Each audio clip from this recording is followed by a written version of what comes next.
Prepare to discard your mental blinders. CounterThink with Mike Adams, live on Infowars.com. You are watching CounterThink. Thank you for joining me again. This is Mike Adams, your host. CounterThink airs every Sunday, 6 p.m. at Infowars.com. That's Central Time. We also post the episodes at CounterThink.com. They're also in the Infowars archives of various video platforms. I want to thank you for joining me today. We're going to be covering climate change, the greatest science hoax in human civilization. We'll be interviewing Marc Morano. He is, of course, the creator of ClimateDepot.com, and he's the author of a best-selling book called The Politically Incorrect Guide to Climate Change. He has been, of course, viciously attacked, smeared, death-threatened, silenced, suppressed, censored, deplatformed, everything else you can think of, to try to shut him up and prevent him from talking about the things that we are talking about today. Now, a little bit of background in case this is the first time you've watched this show. This is a relatively new show. It's doing very well. The feedback has been tremendously positive. This is part of the expansion of the Infowars News Network. I come in as a guest here, essentially a guest host for this show. Sit down in the Infowars studio. This is where Alex Jones films his shows and does his daily broadcast. And I give you a little bit of a different perspective on things. This is kind of a magazine format show that looks at issues that maybe aren't breaking today in terms of current events, but they do impact us all in very important ways and huge ways, really, that affect us for generations. Climate change is one of those issues. Just remember the background here. First, a couple of decades ago, they said there was global cooling and that we were all going to freeze to death on this giant ice ball caused by the pollution from coal-fired power plants. And if you go back to Time magazine covers and other magazines from the 1970s, usually late 70s and early 80s, we were told that it's going to be a giant ice ball. The next ice age is coming. Global cooling is almost here. Watch out, we're all going to die. Well, and then, of course, they shifted the narrative. They decided that is going to be global warming. Oh, yeah, there's a Time magazine cover. It says, be worried, be very worried. And another Time magazine cover from 1977 says, how to survive the coming ice age. But fast forward to 2006, now it's global warming. So it was global warming throughout about the late 1990s through the 2000s, the early 2000s, and so on.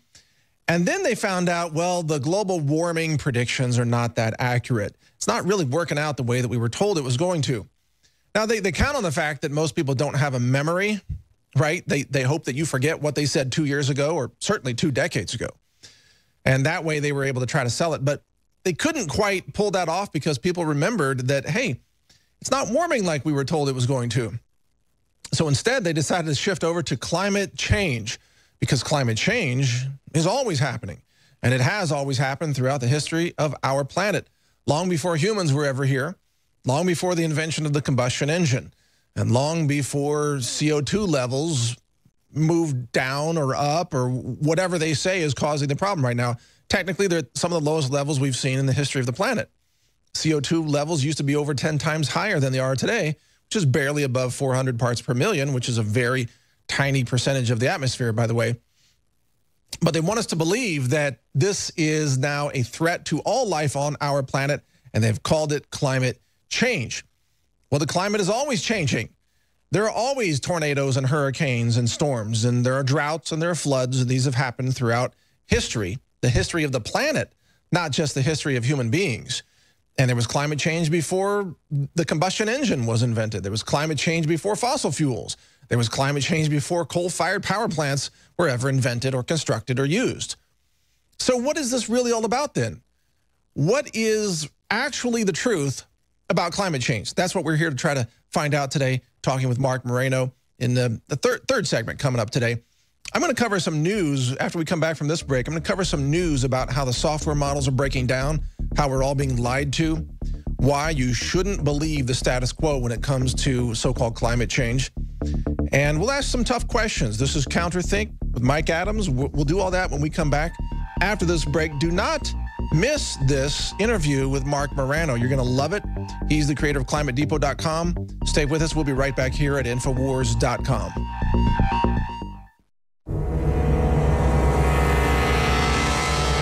Warning, Take the red pill before viewing. CounterThink with Mike Adams. Hey, that's a cool new liner that we have going there.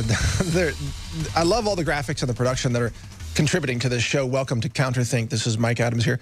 Today we're talking about climate change, and Marc Morano's our guest coming up in the next segment. I'm going to cover some news headlines right now of some of the breaking news that's happening around this subject. But I just got to say, thank you for your support. Thank you for supporting this network and my show here in particular. Be sure to share the episodes. And if you really want to help support the infrastructure that makes this possible, it's the InfoWars infrastructure. And you can purchase many, many high-end nutritional products at InfoWarsStore.com. I can't tell you what specials are running right now because I don't know, and they change all the time. But they always have specials. They always have great deals. InfoWarsStore.com. Help support this system. You can also watch live streams of other shows at Infowars.com/show. So there are more shows being launched, more guests who are going to be doing similar things like what I'm doing right here. The idea that Alex has is to expand the number of voices, different kind of shows, different interviews, different people, different hosts. And this show, CounterThink, is all part of that because let's face it, we are the new media, right? We are the new media. As the old guard legacy media is crumbling and imploding, the new media, which asks real questions, real journalism, is rising up. And I'm thrilled to be part of it. I'm honored to be part of it here at InfoWars. So please help support our mission. Now, getting into some of the headlines, check this out. Now, I'm going to be quoting a couple of websites here. One is climatedepot.com, which is the website of our upcoming guest, Marc Morano. Also, climate.news, which is a site that I publish along with others like science.news and so on. We cover the climate science debate, you might say, and some of the failures of the climate software models at climate.news. So that is a worthy website to check out. It's not published as frequently as climatedepot.com, by the way. So Climate Depot really nails it. We just kind of cover the basics at climate.news. But check this out. Climate change hoax is now starting to crumble as scientists admit that the doom projections were completely wrong. It turns out that the simulations, the software simulations that we have been told by the IPCC, that the Intergovernmental Panel on Climate Change, those software models have been bogus.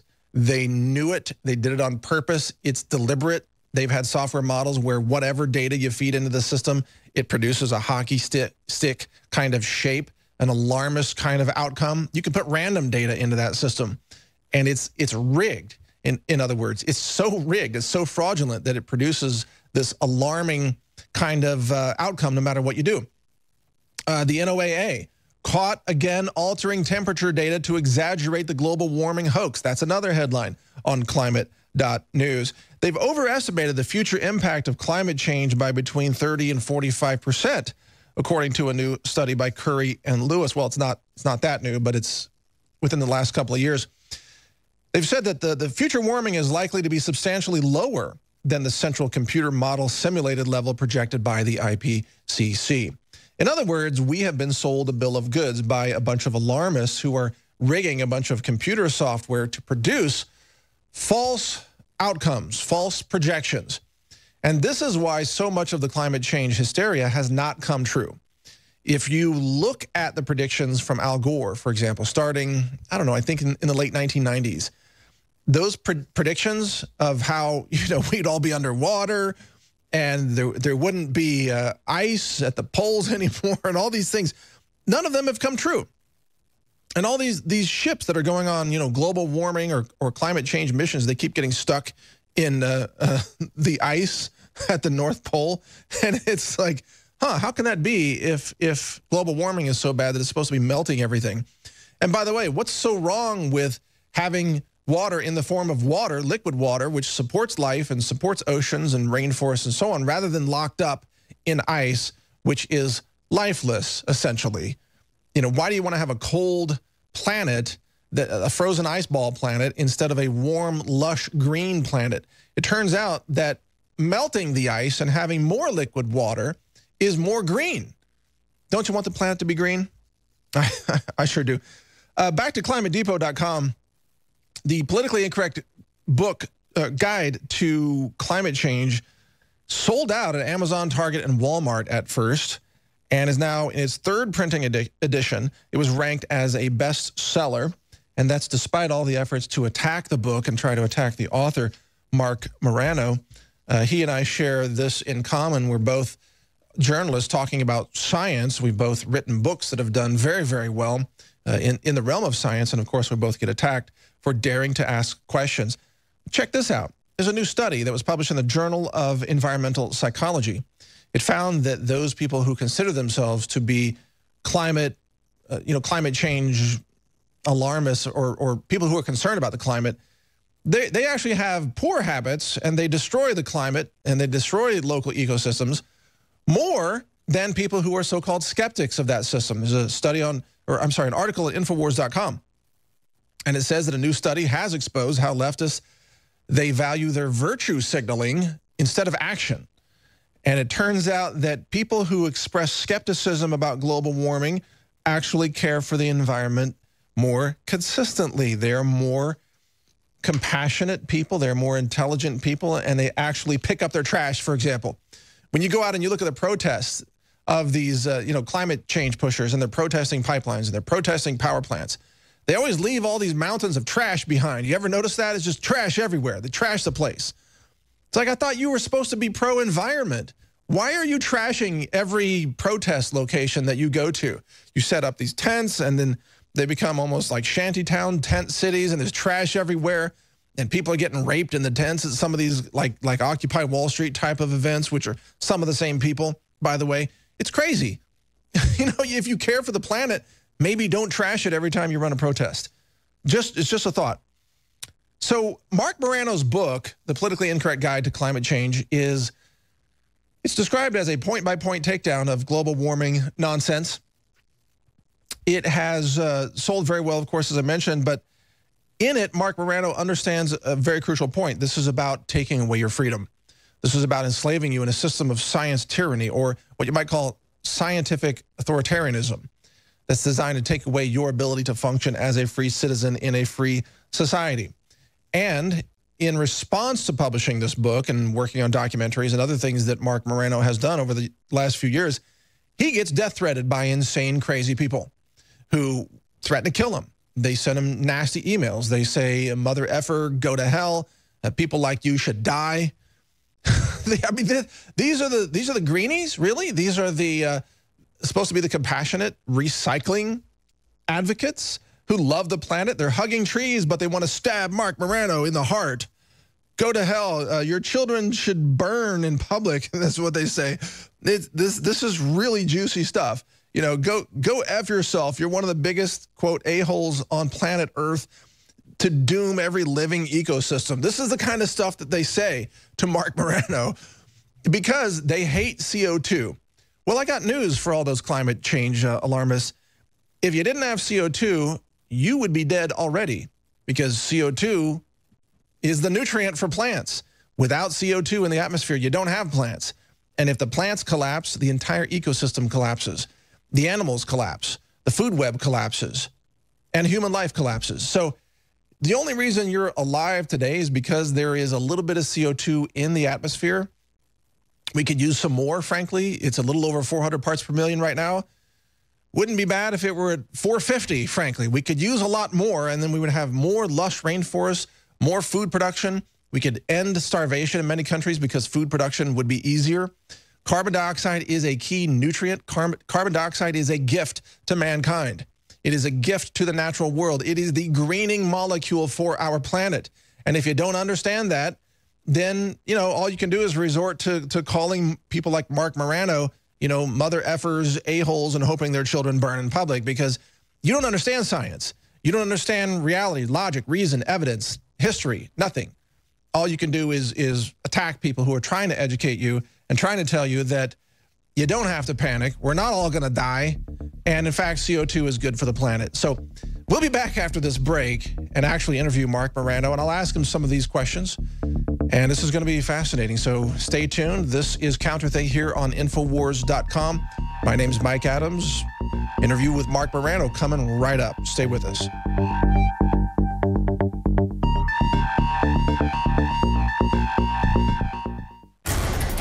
countering the brain-dead propaganda of the status quo.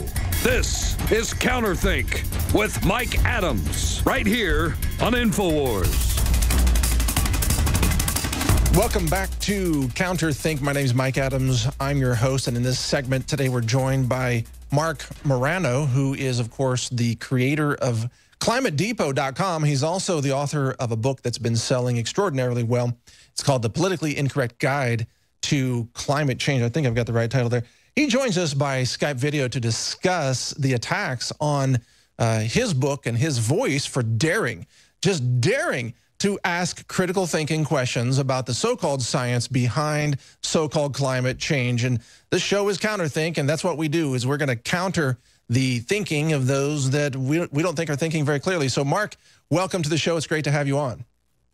Thank you very much, Mike. Happy to be here. It's a refreshing change because the mainstream media has long ago, as you know, punted on this issue. They won't even allow skeptical voices now. The LA Times won't even print a letter to the editor if it challenges the UN or Al Gore.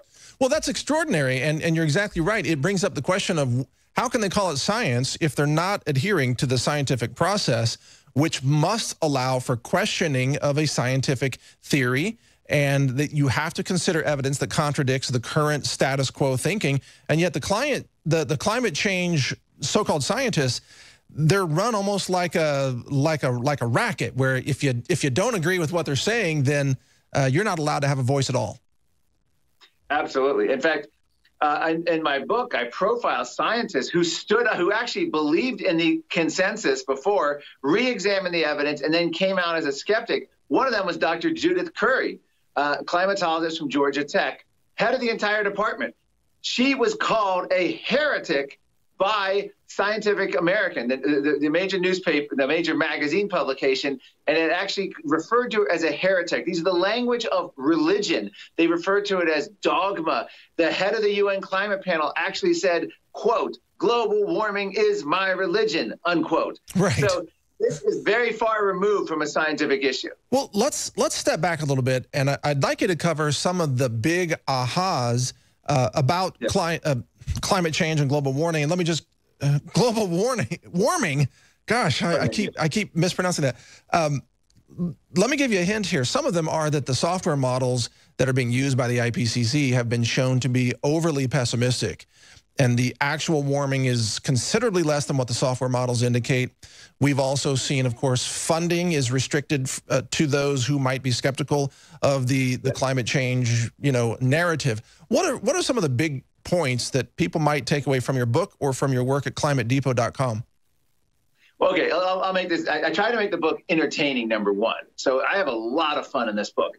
I talk about how global warming created Hitler, global warming saved Hitler.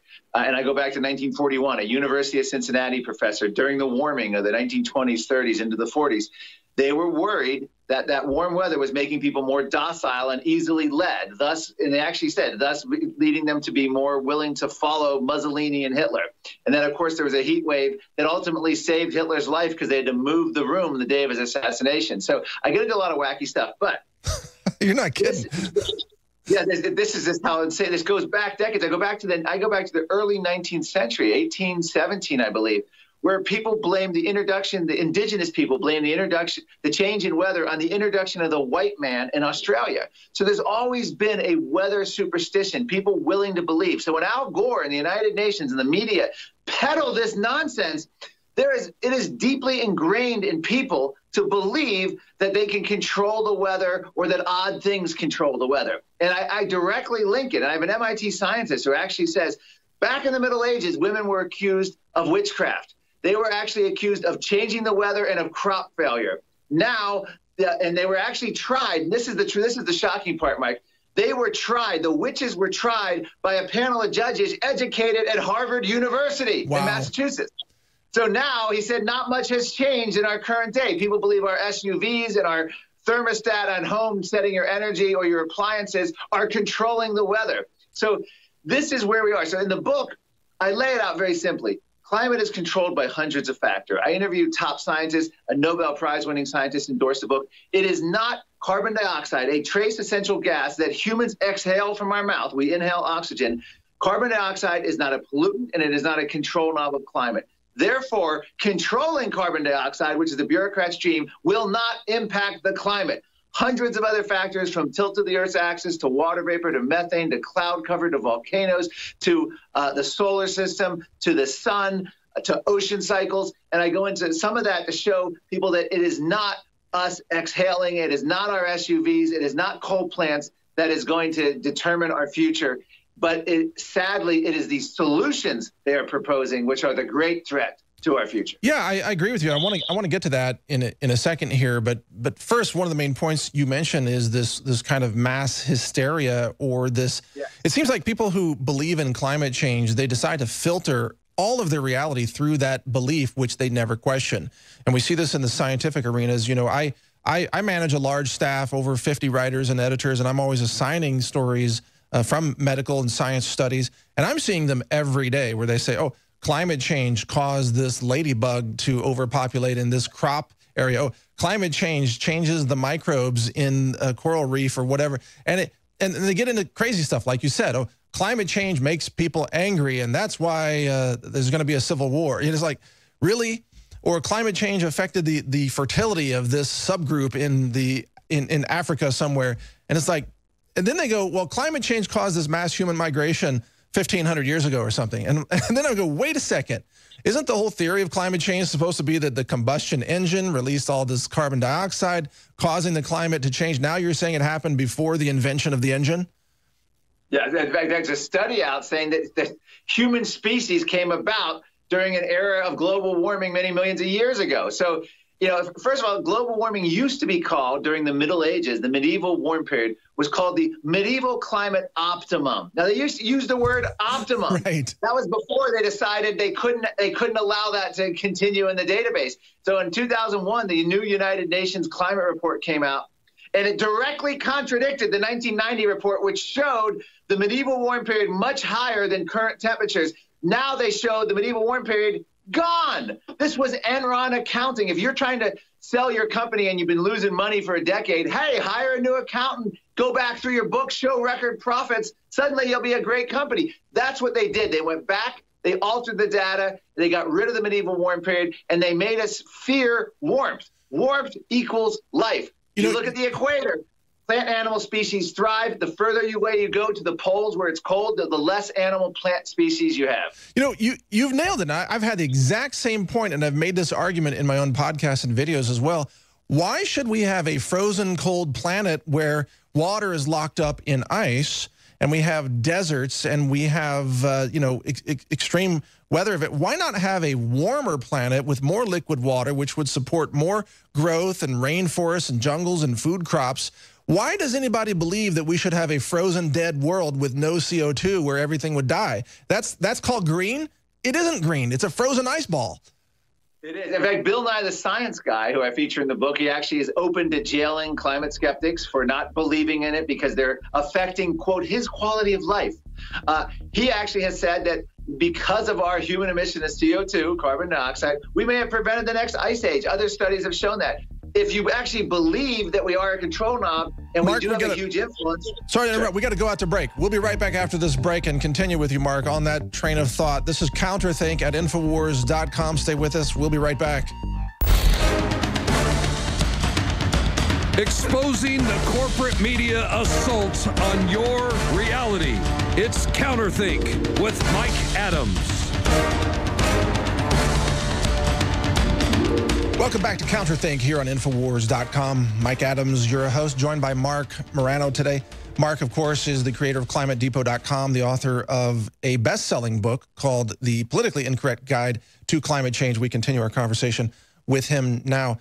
Marc, as we left off there before the break, we were both talking about why do these climate change people seem to want a frozen ice ball planet, like they want us to live on Hoth from The Empire Strikes Back, instead of a warm liquid water planet that would support plant growth and reforestation and food production. What's the deal with that?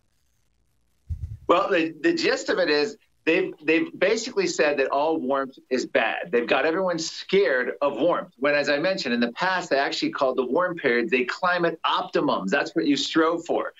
And it's very hard to understand because they actually will acknowledge that if CO2 is to have this huge impact on temperature that they claim, which is not scientifically supportable, then it would actually have prevented the next ice age, which is a good thing. And then further confusing, this guy, I don't know the answer to your question, Mike, but further confusing that is that some of the same scientists warned in the 1970s that we were going to face an ice age and we were all going to die. That's and not right. only did they warn that, but they said it was going to cause more war, and that the bad weather we had, tornadoes and floods and droughts, were caused by man-made global cooling at the time.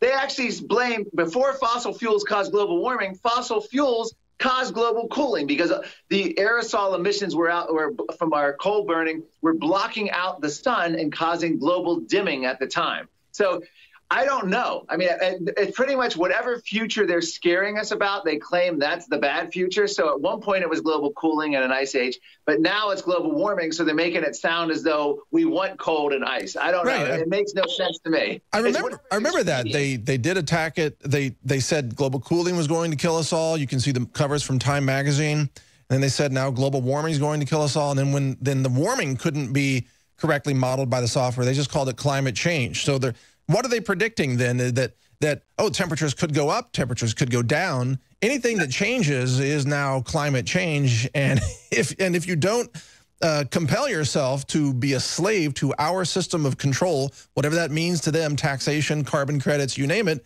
then you're anti-science. Well, that's absurd. We live in a dynamic universe. Everything's changing all the time. You can't just claim that now that's your label and that's your movement and everybody has to bow down to you because you've noticed things change. That seems insane. It's exactly right. In fact, I actually have a whole chapter in the book, Climate Astrology, which details exactly what you just said. They make opposite predictions.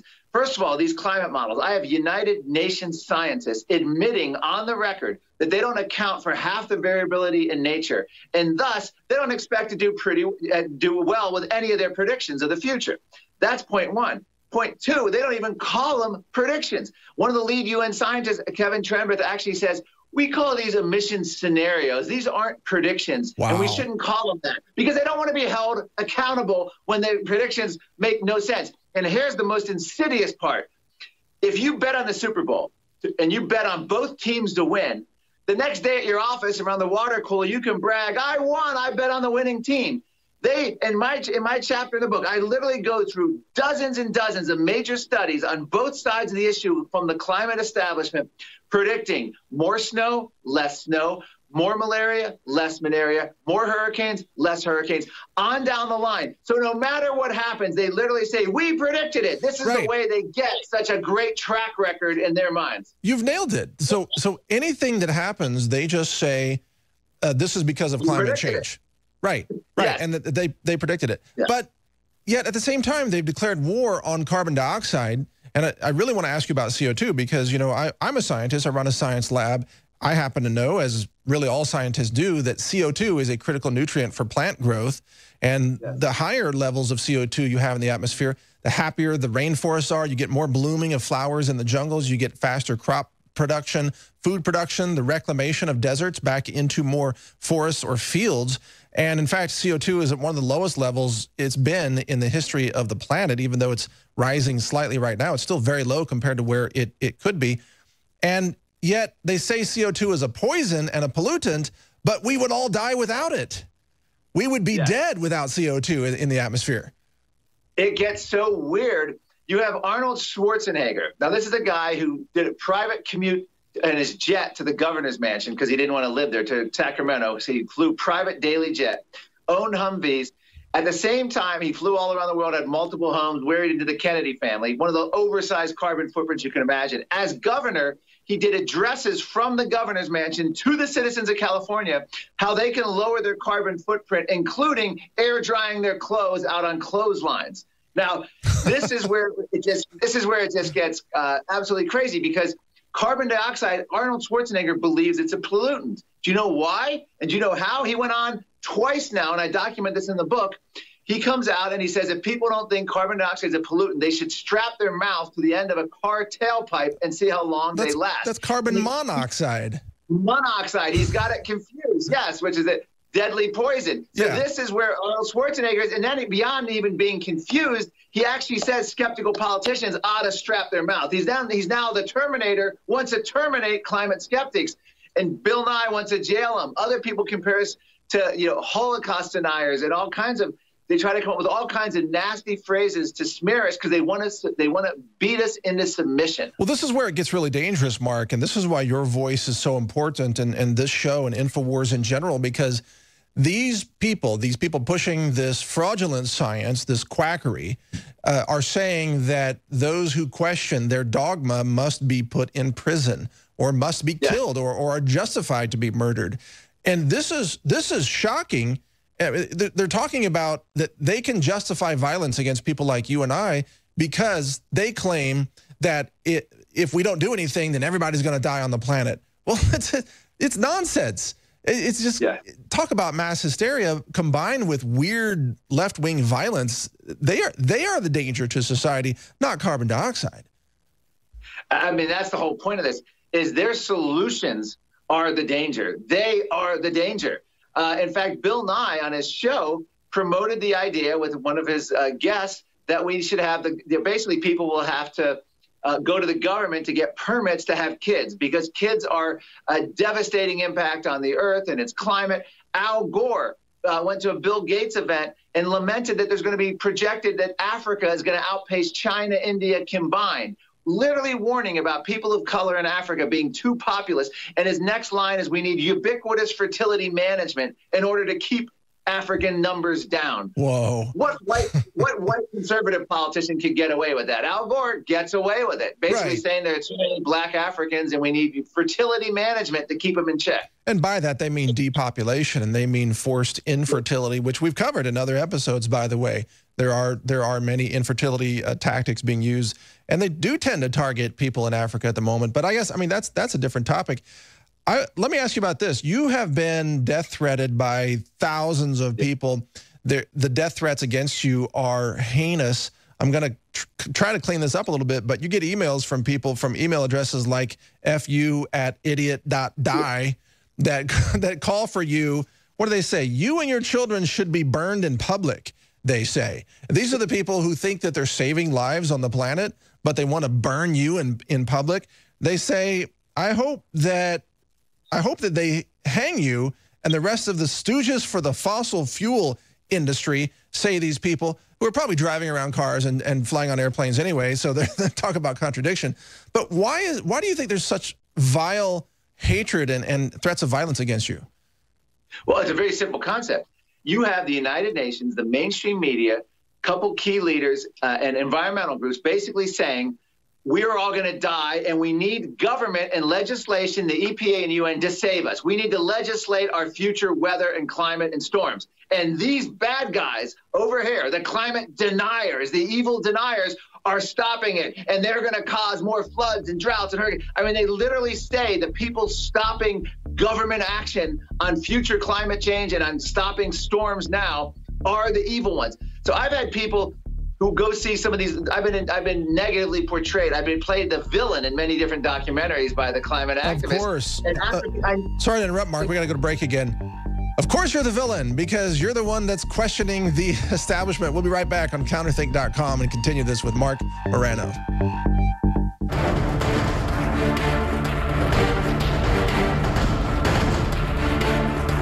Prepare to discard your mental blinders. CounterThink with Mike Adams is now live on Infowars.com. Continuing our conversation here on CounterThink with Marc Morano of ClimateDepot.com. Mark, this is our last segment with you, and again, I want to thank you for joining us today. It's been a very exciting conversation, but let me ask you about the mass indoctrination of children. They've been using the public school system to not teach children how to think for themselves, but rather to brainwash them and propagandize them with all of these lies that are provably lies, but they fit the narrative of the climate change alarmists. What's the future for in our society if we have a whole generation of children who grow up believing all these false lies that are taught to them in the name of science, even though it's not real science? Excellent question. This is one of the things, if you look at the polling data, let's just start, and I'm talking about mainstream polling data like Gallup, Pew, and other ones.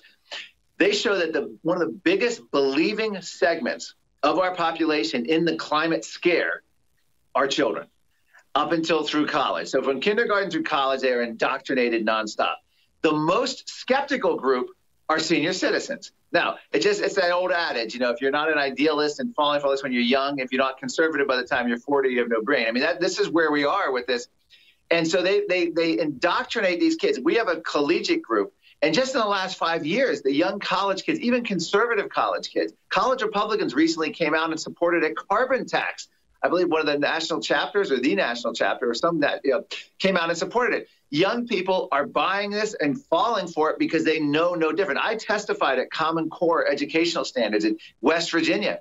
They were going to teach that there was absolutely no dissent in the scientific community, that this was all foregone conclusion, that Al Gore and the UN had spoken, and that this was a done issue.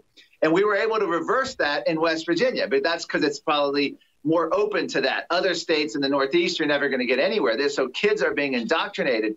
And interestingly enough, when this indoctrination happens, kids are having psychological problems. And I go through that. Kids can't sleep at night. Kids are having great anxiety. Kids are want to turn their parents in because they're not being good eco-citizens. They're being taught to basically be kid climate cops against their parents. And they're doing videos, shameless videos. Al Gore used kids to promote his sequel. Kids, and they have the kids being terrified, and that's a good thing because it leads to action. It's almost a kind of a brand of intellectual terrorism. I mean, they're literally driving terror and fear into these children, but I think that's because the social engineers know that fear is a very strong way for globalists and elitists to manipulate people into making irrational decisions. If they can be told that, oh, you're all going to die unless you go along with this, then that actually is a very powerful form of manipulation. When you say it's almost, I mean, this is not a war about science. This is a psychological warfare on our children, right? I mean, is that accurate? Yes. In fact, I have Leonardo DiCaprio in my book. I have him quoted as saying, we got to get kids young. Al Gore's producer, Lori David, said, I want you to grow up to be activists. This is their stated goals, and this is what they're trying to achieve. And it's not just education. It's our culture, our movies, National Geographic, Earth Day, the kids' cartoons for kids 3, 4, 5 years old. They're all promoting this idea that people are bad. And there's recently, and a sequel to the film we're working on, we interviewed people who actually, kids are wishing they were never born because they feel like they burden the earth. They're buying all this propaganda that they're harming the earth, and they'll break down in tears. They feel useless, and they're upset that they're even on the earth because they're burdening our resources. Well, according to leftists, it's never too late. They do support post-birth abortion. So That's right. I guess maybe they're going to call for all the children to line up and commit suicide in the name of saving the planet or some insanity like that. I mean, that's obviously it sounds a little far-fetched, but, you can't put anything past these people. But let me ask you this, though. What about, President Trump has been able to counter the Paris Climate Accord, for example. He's put Scott Pruitt in the EPA, who is attempting, at least my understanding, is to bring more scientific transparency to the decisions, the regulatory decisions by the EPA, which under Obama declared carbon dioxide to be a pollutant, which is insane. So in your opinion, is Trump helping to fight against some of the scientific lunacy that is fueling this climate change hoax? Interesting. Trump's budget was a sight to behold, his proposed budget. It was awesome. He was going to cut 1/3 of the EPA budget. They were going to gut all this climate nonsense. He was going to go after other. And then what happens? Donald Trump meets up with Republicans in the Senate and Congress, and it's dead on arrival, unfortunately. So unfortunately, we can't do anything about the funding. I don't think that's even possible with our current House and Senate. However, what Donald Trump has done is what no other Republican president, save Ronald Reagan, would have done. And I'm very clear on this. McCain, Romney, Dole, George W. Bush, George H.W. Bush. It's so nice to have a non-Bush Republican in the White House. This is what we're doing. What Donald Trump has done is phenomenal, stood up to the world. What Donald Trump did this past week was phenomenal. The UN has already got a new UN climate treaty. They're calling it an environment treaty, which is going to go on top of the UN Paris Agreement, have real enforcement teeth. And the U.S. was out of 143 to 5 nations. We were one of the 5 nations to vote against it. So Donald Trump is standing tall, but it's all reversible, sadly, by the next president. And if that next president is a weak Republican like a Kasich or a Jeb Bush, we go all right back in. Mitt Romney, by the way, was begging Donald Trump up to the minute that he withdrew from the UN climate agreement to stay in. That is how the Republican establishment views this. Donald Trump is an anomaly for the Republican Party in a good way. It is a refreshing sight to have a president like this. It's extraordinary that there's so much political pressure to keep us in these so-called treaties and these climate accords, things like that. But if you really think about it, it's because that system allows the government bureaucrats and elitists to exert a tremendous amount of control over the population. Yeah. Wouldn't you say that it's a control mechanism for the world citizens?